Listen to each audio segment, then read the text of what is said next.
আকাশে ছোঁয়ার গল্প সাজায় শূন্যে ওড়ার ছন্দে মেতে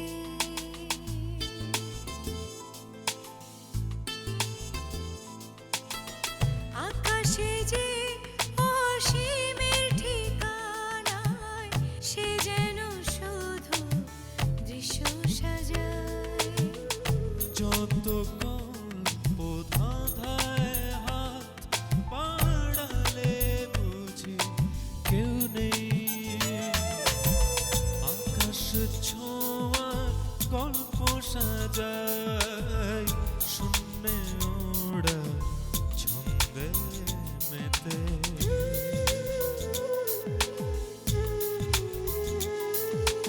ধাওন্ত তোমার গতি ছুটে চলে অবিচল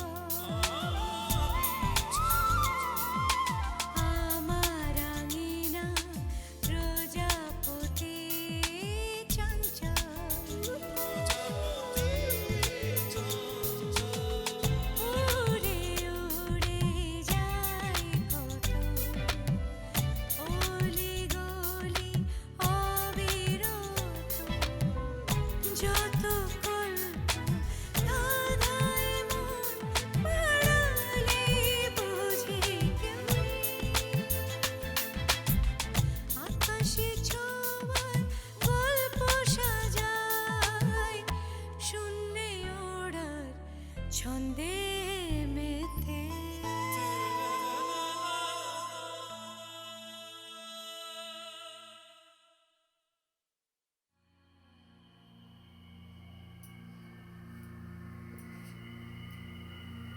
শাড়িটা তোকে খুব মানিয়েছে।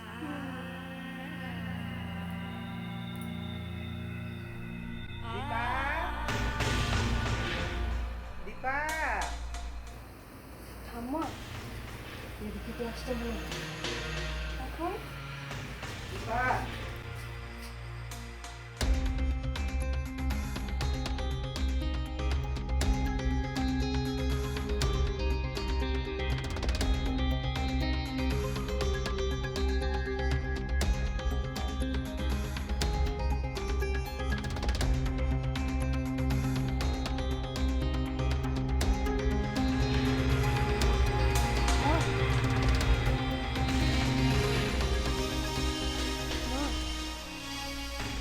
বললো না যে বুঝে উঠতে পারিনি মনে হয় পরে নিশ্চয় কড়া কথা শোনাবে মা কড়া কথা শোনানোর আগে আমি একটু বাইরে থেকে বেরিয়ে আসি আচ্ছা যা তারপরে ফিরিস ঠিক আছে মা বেশি দেরি করবি না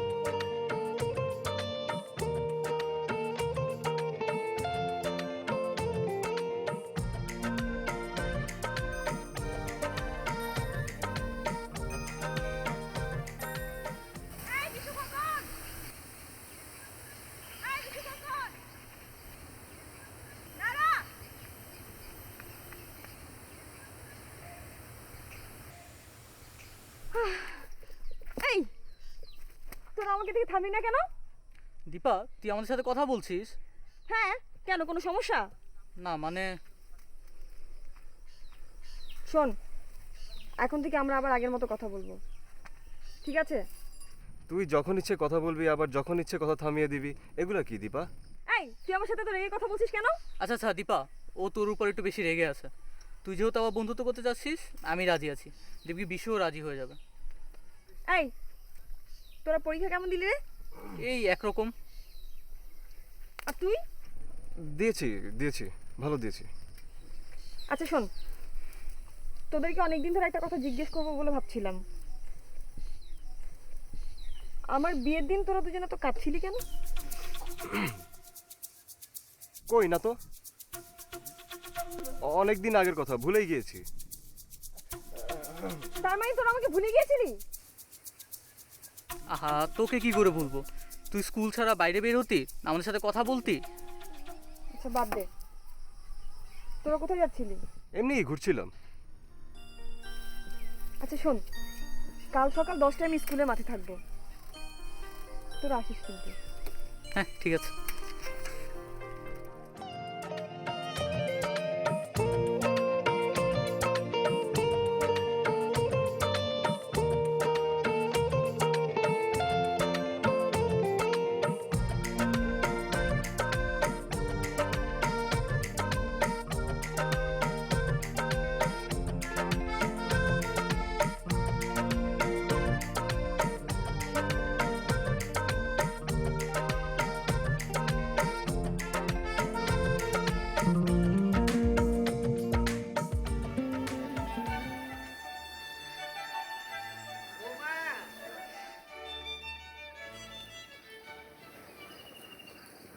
হ্যাঁ মা। বৌমা, জাত ধর্ম সব কিছু আমাকে রক্ষা করতে হবে এমন তো কোনো কথা নেই। আমি আমার সাধ্যমতো দীপাকে নিয়ম কানুনের মধ্যে রাখার চেষ্টা করেছি, কিন্তু সবসময় আমাকে যদি বাধা দিতে হয়, ও তো ভাববে আমি ওর শত্রু। ছি ছি মা, আপনি তার শত্রু হতে যাবেন কেন? আমিও তো তাই বলি। সেজন্য আজ রঙিন শাড়ি পরা সত্ত্বেও আমি ওকে কিছু বলিনি। তুমি আর অমর হচ্ছে ওর বাবা মা, নিজের মেয়েকে অধর্ম করতে দিলে পাপ তোমাদের হবে। তাই আমি সিদ্ধান্ত নিয়েছি, কোনো কাজে আমি ওকে আটকাবো না। আটকালে তোমরা আটকাবে, না আটকালে আটকাবে না। আর সে যদি এরকম বাড়াবাড়ি করে আর তাতে যদি তোমাদের সায় থাকে, তাহলে আমিও বলে রাখছি, আজ থেকে আমিও রান্না করব না, ওকে আমার ঘরে শুতেও নেব না। বেঁচে থাকো, বড় হও, তোকে মস্ত বড় ডাক্তার হতে হবে। জি? হ্যাঁ, স্বপ্নে দেখলাম তুই অনেক বড় ডাক্তার হয়েছিস। স্বপ্ন দেখেই তোর বাবার সাথে দেখা করে এলাম। বললাম তোকে যাতে সায়েন্সে পড়ায়। বাবা কি বললেন? বললেন দেখবে, তোর কি ইচ্ছা? আমি কিছু জানি না মাস্টার মশাই, তবে আপনারা যা বলবেন আমি ঠিক তাই করব। না না, এটা ঠিক না। এখন থেকে তোর নিজের ভবিষ্যৎ তোকেই ভাবতে হবে। নিজের স্বপ্নটা ঠিক করতে হবে। তুই কি হতে চাস, কেন হতে চাস, স্বপ্নটা সবার আগে। স্বপ্ন দেখাটা শিখতে হবে। স্বপ্ন দেখলেই কি ওটা সত্যি হয় মাস্টার মশাই? না, খালি দেখলেই হবে না, স্বপ্ন পূরণ করবার জন্য জান প্রাণ দিয়ে খাটতে হবে। নিজের শরীর, মন, এমনকি সমাজের কুসংস্কারের বিরুদ্ধে বিদ্রোহ করতে হবে। মাস্টার মশাই, আমি কিন্তু আজকে একটা বিদ্রোহ করেছি। বলুন তো কি? তাই নাকি? তা আমি কি করে বলবো? একটু ভাবুন না, আমাকে একটু ভালো করে দেখুন না।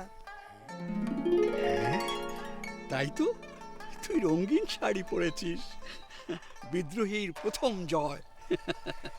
কি করবো বলুন মাস্টার মশাই, ঠাম্মা কিছুতেই ডিম খেতে দিতে চাচ্ছিলেন না, তাই রঙিন শাড়ি পরে বিদ্রোহ করলাম।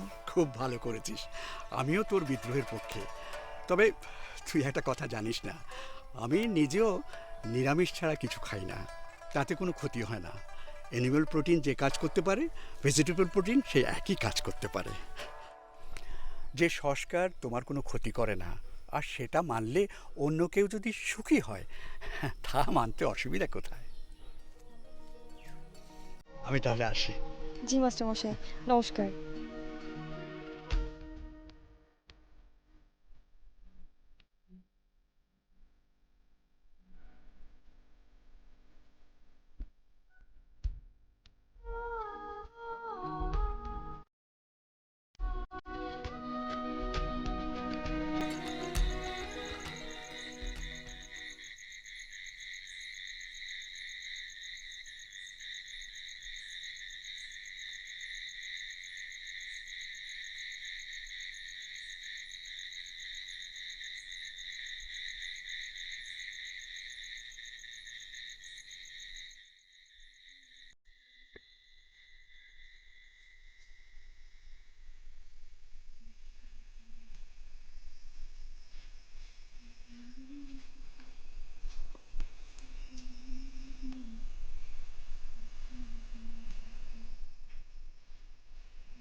কি ব্যাপার?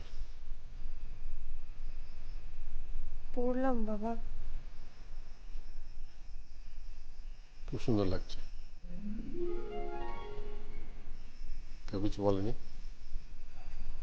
মা কিছু বলেনি, কিন্তু ঠাম্মা কিছু বলেছে? মাকে বলেছে, আমাকে এখনো কিছু বলেনি। বোধহয় পরে বলবে। খুব ভয় হচ্ছে বাবা, ঘর যেতে সাহস পাচ্ছি না। হুম, দেখ কি বলে।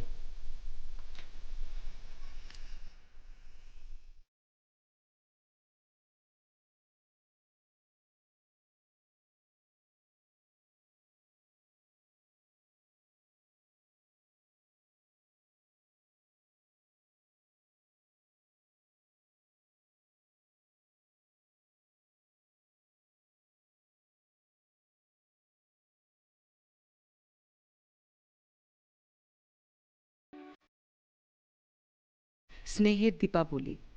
পরীক্ষা ভালো হয়েছে জেনে খুব খুশি হলাম। রেজাল্টের জন্য উদগ্রীব হয়ে আছি। একটা কথা তুমি লিখেছ, বিদ্রোহ করবে, কিন্তু বিদ্রোহ করতে গেলে নিজেকে উপযুক্ত করে গড়ে তুলতে হয়। নিজেকে প্রশ্ন করে দেখো, কতটা উপযুক্ত তুমি।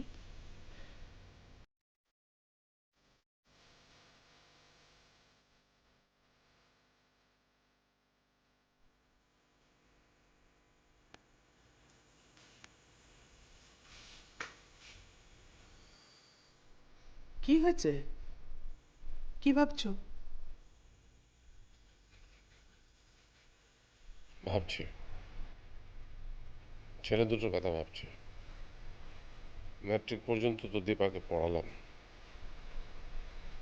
এখন পড়াতে গেলে আরো অনেক খরচ। বাড়িতে থেকে পড়ানো এক কথা, আর বাইরে থেকে পড়ানো আরেক কথা। থাকা খাওয়ার খরচ। তোমার পক্ষে যতদূর সম্ভব তুমি ততদূর করবে। হ্যাঁ, পড়াতে চাইলে কষ্ট করতে হবে। মেয়ে পাশ করে চাকরি নেবে, আমাদের খাওয়াবে, এতটা আমি আশা করি না, কিন্তু পড়াতে তো হবে। তোমার ছেলেরা বড় হয়ে চাকরি করলে তুমি তাদেরটা খেতে না? তাহলে লোকেই বা বলবে কি? বলবে এই জন্য আমার বাবু মেয়েটাকে লেখাপড়া শিখিয়েছে। কি যে করি।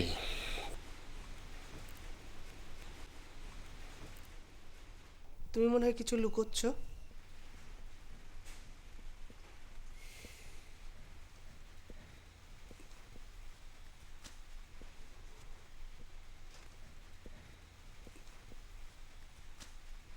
প্রতুল বাবুর চিঠি, উনি কথা বলতে চান। গেস্ট হাউসে উনি গিয়েছিলেন। আরও লিখেছেন উনি অসুস্থ, আমি যদি একবার ওখানে যাই তাহলে খুব ভালো হয়। আর কিছু? অতীতের সব ঘটনার জন্য উনি ক্ষমা চেয়েছেন। আমি কি করবো ঠিক বুঝে পাচ্ছি না। আগে দীপার রেজাল্টটা দিক, তারপরে ভেবো।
ঠাম্মা, তুমি কথা বলছো না কেন? আমার কাজে কষ্ট পেয়েছো?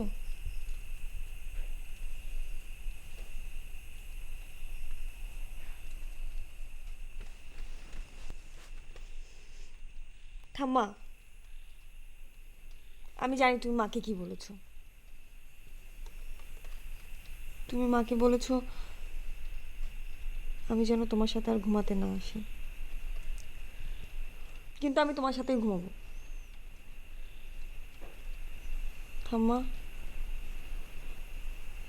তুমি আমার পাশে না থাকলে আমার একদমই ঘুম হয় না।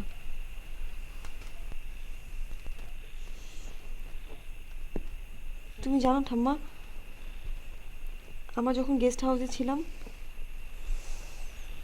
তখন আমার একদমই ঘুম হতো না। তুমি না আমাকে মারো, বকো, ঝকো, যা ইচ্ছা করো, কিন্তু আমি তোমার সাথে ঘুমাবো।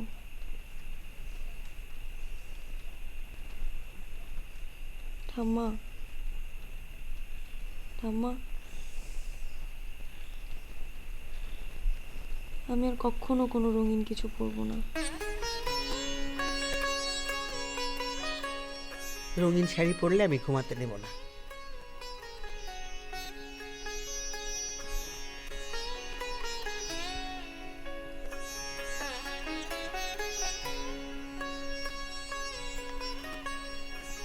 তোর যে শাড়ি পরা দরকার তাই পরবি। আমি আর কখনো কোনো কিছু রঙিন পরবো না।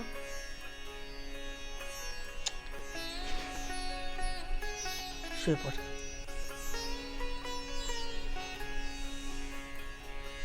শো।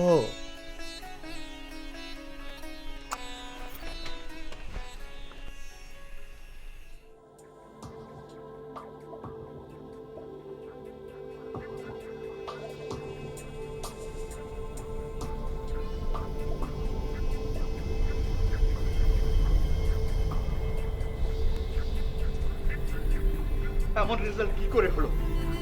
এটা তুমি কি করলে দীপা? না দীপা, তুমি আমার স্বপ্ন ভেঙে দিয়েছো। আমি ভেবেছিলাম মিস্টার মার্ক পাবে, আর তুমি ভেঙে করলে। দীপা, এটা তুমি কি করলে দীপা?